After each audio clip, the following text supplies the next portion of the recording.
नमस्कार, आप देख रहे हैं जीपी न्यूज बिहार और मैं हूं आपके साथ डॉक्टर गौतम पांडे। आज हमारे साथ डॉक्टर बीके ठाकुर जी बैठे हैं। ये एक संभावित एमएलए उम्मीदवार हैं जनस्वराज पार्टी के। ये एक बहुत ही करबट और सामाजिक व्यक्ति हैं और इनके बारे में, इनके क्षेत्र में इनसे हर कोई परिचित है।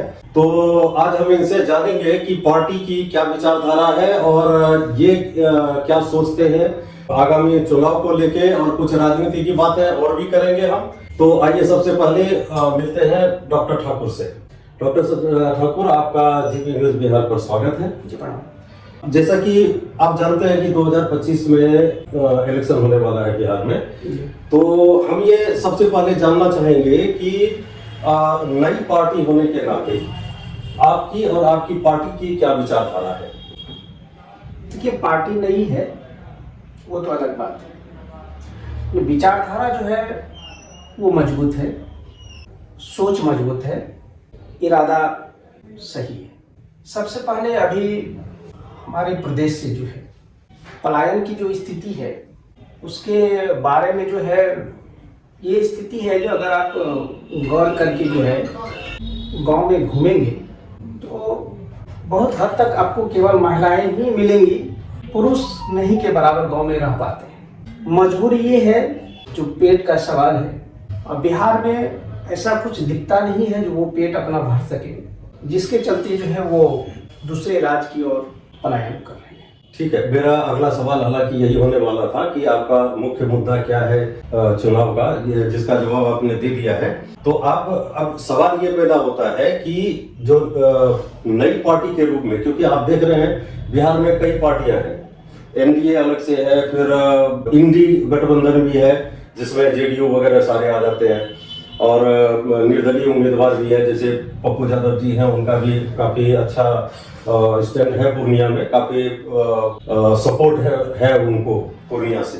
तो हम ये आप जो रोजगार की बात किए, तो इसके अलावे और भी कोई मुद्दा है आपका, बिहार का विकास या शिक्षा और कुछ इस तरह का कोई और भी मुद्दा आप लेकर जनता के सामने जाना चाहेंगे? वो जैसे अभी जो है जनस्वराज का जो है 5 मुद्दा है, 5 नहीं 6 कहा जाए, उसमें शराबबंदी भी है। जैसे अभी जो पेंशन योजना है, जो 60 साल से ऊपर के हैं या जो पेंशन के योग्य हैं, वो 400 के आसपास है। इस महंगाई के दौर में 400 से कुछ होने जाने को है नहीं।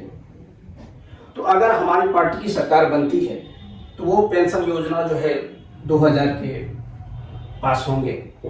तीसरा मुद्दा है जो अभी जो हमारी शिक्षा व्यवस्था है वो केवल बिहार में जो है खिचड़ी तक ही सीमित हो गई। तो अगर जनस्वराज की सरकार बनती है तो शिक्षा व्यवस्था जो है वो एक सुदृढ़ शिक्षा व्यवस्था होगी, जिसमें जो है लगभग हर एक पंचायत में एक हॉस्टल का रूप दिया जाएगा और अच्छे टीचर की व्यवस्था होंगे, और जो गरीब बच्चे हैं उनको जो है उसी हॉस्टल में जो है उसको व्यवस्थित किया जाएगा। ठीक है, मैं ये जानना चाहता हूँ, बल्कि पूर्णिया की जनता ये जानना चाहेगी कि यहाँ पर कई पार्टियां हैं जो स्टेब्लिश्ड है, स्थापित पार्टी जिसको कहते हैं, जिन्होंने सालों साल राज किया है पूर्णिया में। तो आप एक नई पार्टी होने के नाते अपने आप को उसके सामने कैसे स्थापित कर पाएंगे? ये देखिए, जो मुद्दा आपने बताया, ये मुद्दा तो लगभग सभी पार्टियां उठाती है। आप सरकार बनने के बाद करेंगे, कोई करता है कोई नहीं करता है, लेकिन ये तो एक चुनावी मुद्दा हो गया, चुनावी दावा हो गया कि हम ऐसा करेंगे। लेकिन वो दावा करने के लिए आप एक बड़ी पार्टी के सामने, एनडीए या इंडी अलायंस जो है, इसके सामने अपने आप को कैसे स्थापित करेंगे? तब जबकि आपने ये कहा है, अभी पिछले दिनों प्रदेश अध्यक्ष भारती जी भी आए थे, उन्होंने भी बोला कि हम किसी पार्टी के साथ कोलैबोरेशन नहीं करेंगे, ना इलेक्शन से पहले ना इलेक्शन के बाद। तो अकेले आप अपने आप को कैसे स्थापित करेंगे? देखिए, जहां तक है हमारा जो पार्टी है, उनका जो सोच है, पार्टी की जो सोच है, वो हमको किसी पार्टी से कंपैरिजन करना ही नहीं है। हमको तो जनता के बीच जाना है, और हमारा जो सोच है, हमारी पार्टी का जो सोच है, वो मुझे जनता के बीच रखना है। इसलिए मुझे किसी पार्टी से कोई कंपैरिजन नहीं। मतलब ये कि आप ना तो किसी के साथ गठबंधन करेंगे, ना ही किसी और पार्टी का जो चुनावी वादा जो अभी तक चलता आ रहा है उसको आप अपनाएंगे, आप अपने अपने वादे के अनुसार, अपने दावे के अनुसार अकेला आप इलेक्शन में उतरेंगे। तो आपकी पार्टी में ऐसे कितने उम्मीदवार या कितने लोग हैं जिनको इलेक्शन लड़ने का एक्सपीरियंस भी है, क्योंकि इलेक्शन लड़ना भी एक कला हो गया है आज के समय में, ठीक है ना। प्रशांत किशोर जी तो रणनीतिकार थे, वो तो बहुत जानते हैं। अभी 243 सीट पर आप चुनाव लड़ेंगे और आप कैंडिडेट रखेंगे जो नए कैंडिडेट हैं, किसी पार्टी से आए हुए कैंडिडेट को, जैसा प्रशांत जी हमेशा बोलते हैं कि किसी पार्टी से आने वाले के लिए कोई टिकट नहीं है हमारे यहाँ। तो जो नया आदमी होगा उसको कैसे चुनाव लड़वाएंगे आप? क्या आपको इसमें आपको पार्टी की तरफ से आपको क्या कठिनाई नजर आती है? इस दौर में अब जो है मतदाता भी लगभग बदल चुकी है, वो भी जो है अब नया चेहरा को दिखना जो है शुरू कर दिया है। तो इसलिए हमको जहां तक लग रहा है जो ये दौर है, इस दौर में इस बार नया चेहरा ही उभर के सामने आएंगे। ठीक है, ये जातिगत राजनीति के बारे में आपका क्या ख्याल? इस बार नहीं चलेगी, इस बार अब जातिगत राजनीति अब नहीं चलेगी। लेकिन आपकी पार्टी तो कहती है कि भाई हम जाति पर आधारित टिकट देंगे, किसी को 40% अभी से फिक्स कर दिया है कि आपको 40% मिलेगा। वो जो है इससे पहले सरकार जनगणना कराई है, तो उसके अनुकूल जो है अब एक विचारधारा बन जाती है, तो उस जनगणना के आधार पे ठीक है हमारी पार्टी भी मानेगी।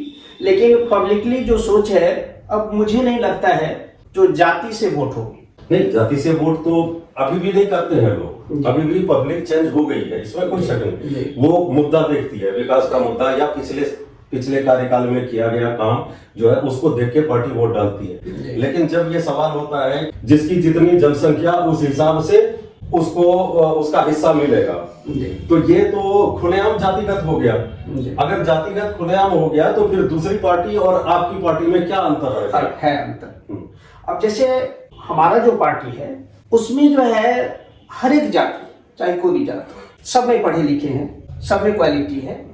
हमारी पार्टी उस क्वालिटी को निकालेगा, ऐसे व्यक्ति को ढूंढेंगे और उसके अनुसार टिकट मिलेगा। तो अब सवाल एक और पैदा होता है कि भारती जी जब आए थे यहाँ पर, उन्होंने बोला कि भाई हमारी ये समस्या नहीं है कि हम चुनाव कैसे जीतेंगे, चुनाव जीतने का प्लान हमारे पास है।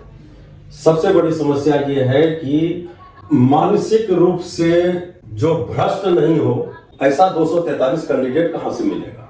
ये एक यक्ष प्रश्न है कि आप किसको कहते हैं कि मानसिक रूप से भ्रष्ट है अथवा नहीं है।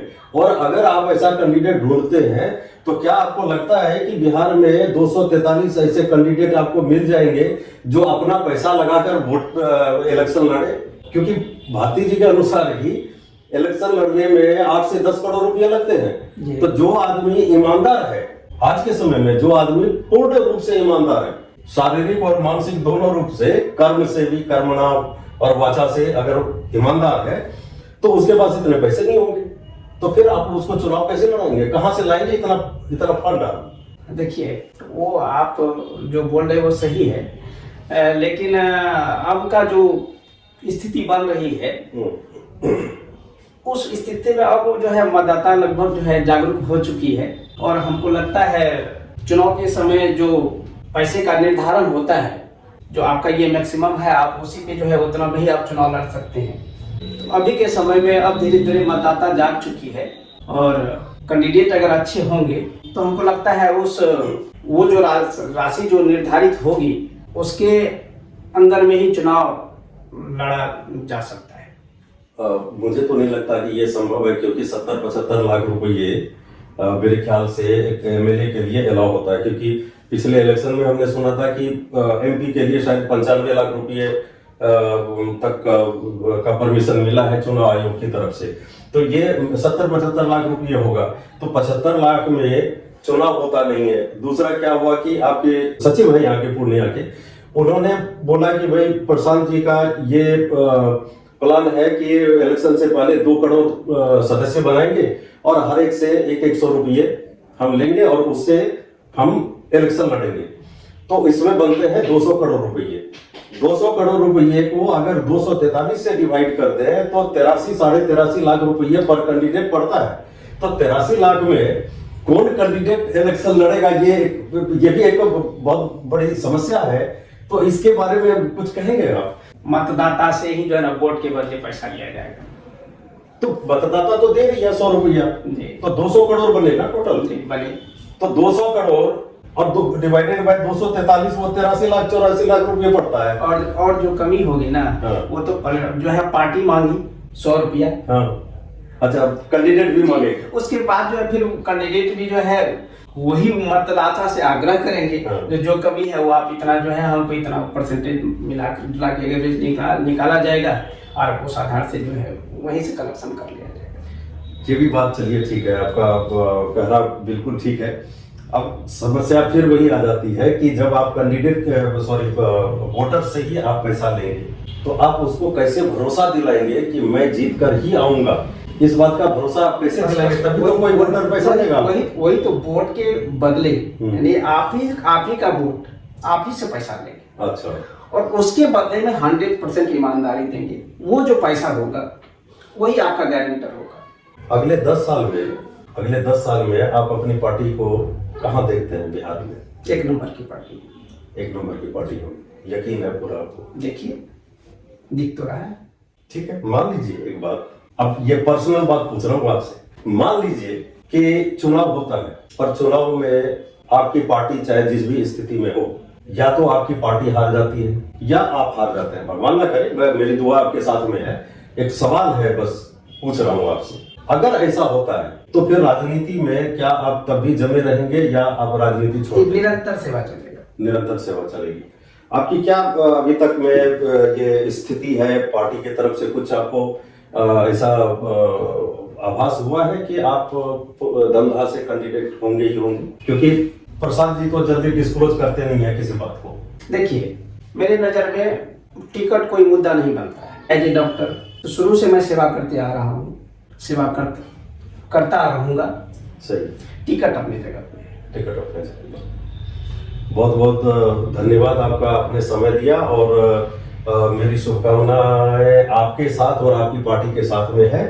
और हम चाहेंगे कि आप जीत कर आए, आपकी पार्टी जीत कर आए और आज के समय में जो बिहार की जो स्थिति है इसमें कुछ ना कुछ बदलाव देखने को मिले, ये हमारी शुभकामना है आपके साथ।